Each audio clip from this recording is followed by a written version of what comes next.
تو اسلام مجھے اجازت نہیں دیتا کہ میں 4 شادیوں کی بات نہ کروں. میں آپ کو کہوں ایک ہی رکھو اس زمانے میں نا. اسلام کہتا ہے 1400 سال کے لیے آیا ہوں اور خواتین کے جو مسائل ہیں ان کا حل 4 شادیوں میں ہے. تو وہ آپ کو اچھا لگے یا نہ لگے, اب تو پھر بھی اچھا لگ رہا ہے, پہلے تو بالکل بھی اچھا نہیں لگتا تھا, تو وہ مجھے کرنی پڑے گی معذرت کے ساتھ. آپ کو اس سے لوگ کہتے ہیں جب مفتی صاحب جو ہے نا اپنے بہنوئیوں کو اپنے دامادوں کو بولیں بھائی ہمارا بیان ساری دنیا سن رہی ہے, اب میں اس کے گھر جا کے بولوں کہ تو بھی کر لے, یہ نہیں ہوتا, یہ نہیں ہوتا. ساری دنیا ہمارے بیان سن رہی ہے, ہمارے بہنوں ہی سننے کرنا ہے کر لے بھائی. تو یہ بھی ایک اصولی بات ہے, اصولی بات ہے. نبی صلی اللہ علیہ وسلم نے ایک بہن کے ہوتے ہوئے دوسری بہن سے نکاح سے منع کیا. لِأَنَّكُمْ تَقْطَعُونَ بِهِ أَرْحَامَكُمْ, فرمایا اس سے رشتہ داری ٹوٹے گی, اس سے رشتہ داری کیا ہوگی, ٹوٹے گی. بہن کی محبت سوکن میں چینج. اسی وجہ سے اسلام میں یہ نہیں ہے کہ سسر اپنے داماد کو کہے کہ آپ نے دوسری شادی کرنی ہے, اس سے بیٹی اور باپ کا رشتہ کیا ہوگا, خراب. بیٹی کہے گی میرے باپ نے میرے شوہر کو ورغلایا. اسی طرح بندہ اپنے بہنوئی سے کہے آپ میں سے کوئی آپ دوسری شادی کریں, یہ غلط ہے. سمجھ میں آ رہی ہے بات؟ اس سے کیا ہوگا, آپ کے اپنی بہن سے تعلقات کیا ہوں گے, خراب. تو اسلام کوئی ایسی چیز کی آپ کو اجازت نہیں دیتا جو قطع رحمی کا سبب بنے. ہر چیز کو الٹا سمجھ رہے ہوتے ہیں لوگ. ایک صاحب نے کہا مجھے کہ جب اس کی اپنی بیٹیاں ہوں گی بڑی ہوں گی نا پھر دیکھتے ہیں کیسے اپنے داماد کی, مجھے 10 سال پہلے کسی نے تانا دیا, پھر دیکھتے ہیں کیسے اپنے داماد کی کرائے گا. میں نے کہا ابھی میری بیٹیاں نہیں ہوئی ہیں لیکن پہلے سے بتا دوں میں نہیں کراؤں گا.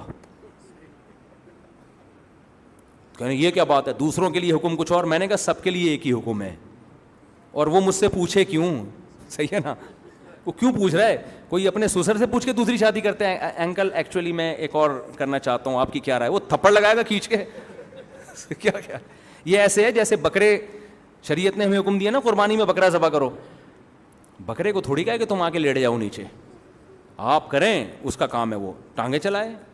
تو آپ کریں بیوی پہ, دوسری بیوی کا کام ہے وہ شور مچائے, وہ مچائے گی, یہ اس کی نیچر ہے, کیونکہ اس کے لیے کوئی اچھا کام نہیں ہو رہا. آپ کر رہے ہیں شادی, اس کی تھوڑی ہو رہی ہے. لوگ کہتے ہیں میری دوسری بیوی پہلی بیوی کو دلہن بنائے. کیوں بنایا بھائی تیری, اس کو تو غم, اس کی محبت کا تقاضا ہے کہ وہ غم زدہ ہو. جتنا روئے گی اس کا مطلب واقعی آپ سے محبت کرتی ہے وہ.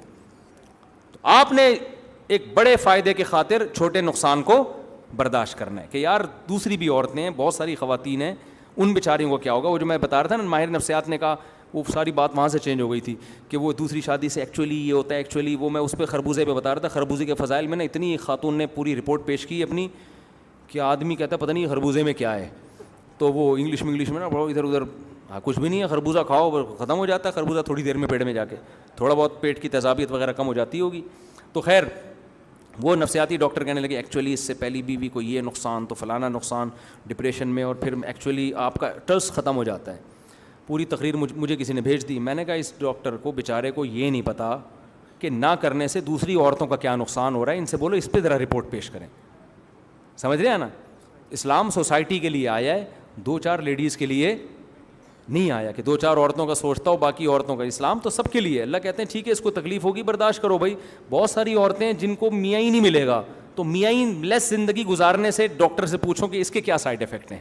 ٹھیک ہے نا, کسی کو میاں ہی نہیں مل رہا.